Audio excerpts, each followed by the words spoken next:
eastern Winnebago County in north-central Illinois, southern Boone County in north-central Illinois, until 4:30 a.m.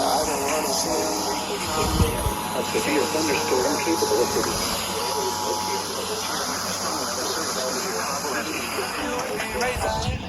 hazard, tornado. Source, radar indicated rotation.